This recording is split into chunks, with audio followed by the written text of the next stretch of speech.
So I'm in Miami enjoying my winter break, so that's why I'm on the beach. But I just want to talk a little bit about lupus and what I discovered on my own and what doctors told me. Because I was diagnosed in 1996, where there was like no information about lupus. I hadn't even really heard of lupus. My mom and I hadn't heard anything of it before, so that's like, I had to do my own research. I had to do all my own stuff on my own. So I found out there's three main types. The one I have is SLE. It directly affects like the immune system and your kidney and other organs. And then there is a skin one called subcutaneous or dicois, something like that. But they affect the skin directly, so you get huge rashes all over your body. I'm not that familiar with that one because I don't have that one.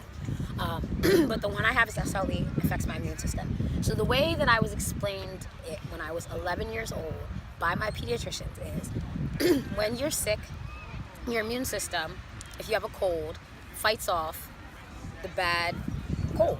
The white cells fight off the bad cold.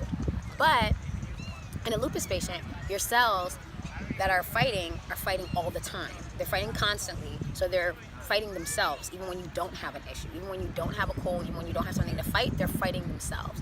So that means when you do get something like a cold, you don't have enough cells to fight off that cold, and it can turn into something more severe. So a simple common cold can turn into pneumonia, bronchitis, something severe, and possibly kill you. So that is the basic form that they put it in for me when I was 11. They did drawings and stuff to help me understand so that I could understand what it was. What I researched on my own is lupus in Latin means wolf. So the disease is called lupus because it is a wolf disease based on the rash that you might get around your face as one of the main symptoms that indicates you have lupus. So most people get it, some people don't. I did get it. It was a huge rash. It's called the butterfly rash around the top half of my face that makes you look like a wolf, or that's what they said when they coined the term lupus. So it makes you look like a wolf. It's only on the top half of your face. It surrounds your face, and that's why the disease is called lupus. So when I was diagnosed, I did get that. But wasn't sure what it was. Just thought I was having an allergic reaction, or I've had eczema before, so I thought it was maybe a flare-up of that. So really wasn't sure, but that was one of my symptoms. There are many different symptoms that can lead one to be diagnosed with lupus, but they won't know until they actually do the blood test and run the test. So you might be experiencing joint pain, you might be experiencing vomiting and diarrhea, you might be having headaches or fatigue. There's so many things that you could be experiencing, and they won't know unless they go in and actually do test for lupus. In my experience, I was having vomiting and diarrhea. So common for an 11-year-old to have vomiting and diarrhea. My mom was like, we're African family, so we're not running to the hospital off every little thing. We're like, listen, we're gonna tough it out. So my mom was giving me meds. She was like, get it out your system. But it wasn't going away. It lasted the whole day, into the night, and into the next day, and then we went into the pediatrician that morning. As soon as we went in, the pediatrician saw the rash above my face and asked how long the vomiting and diarrhea had been going on, and said, we need to take you in for testing for what's called lupus. My mom and I were like, what?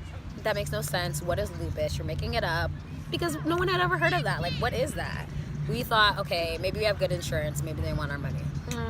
But no, it was actual thing. So I got more information from the doctors. They tested me, and I was diagnosed with lupus.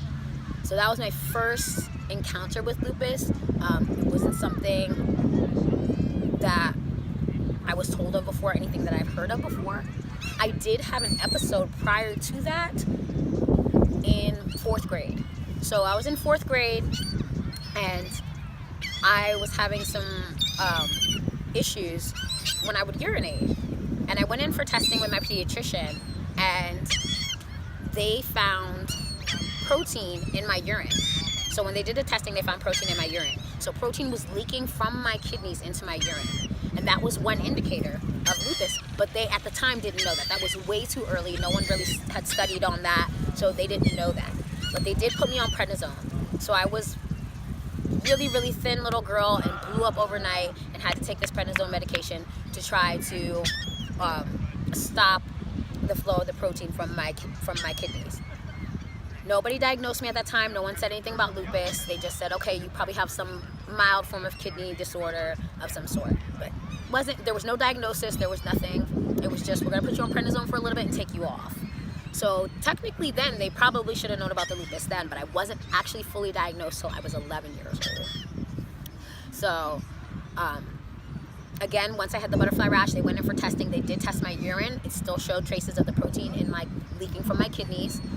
So that's something that I've had through the length of my time of being on lupus. So no matter what I go in for, at this age, whenever I go in and they test my urine, I have protein in my urine. It leaks through my kidneys. So I have to have a massive amount of protein at all times in my system because I'm losing it so rapidly. So that's also one symptom that someone might have. But I know a lot of different people have said they have a lot of different things that indicated that they have lupus. So there are a lot of different symptoms, but as I said, arthritis, headaches, anything under the sun could indicate. Just have them tested. It's better to have them tested than to not. Another thing that doctors have said is that lupus is hereditary. I don't have any traces of lupus in my family. I know my family on my mom's side and my dad's side were from Ghana. Both of them are from Ghana. My dad's from Kumasi, my mom's from Cape Coast, Fontaine Ashanti, and there are no traces whatsoever in our family. So I'm not sure how else I could have contracted it, but medical books say that it is hereditary. So I mean, I don't know. You can believe that or not believe that. I still have to do more research on that because there's no traces in my family. And maybe way before our time when no one knew about it, there was something, but definitely not anything from my great-great-grandmother and great-great-great-great-grandmother. So, but, I mean, it is what it is. I got it. No one else in my family has it, so I've been the one who's been dealing with it. And it definitely has taught me a lot. So I will get into more details about more things that I've gone through, but I just wanted to give you guys a baseline of what lupus is, how I found out about it. I'll let you know more insight about my diagnosis going forward, but this is just the baseline. This is where we start. So again, the whole purpose of my channel is to help. I wish somebody had this when I was going through all this when I was young, and that really wasn't the biggest age of technology then, but still any information would have helped me. So I just want to help. So this is going to be informational. This is going to be to help. It's just to help, and I hope I do help some people out there and give them some more insight on this. So stay tuned, subscribe, see ya.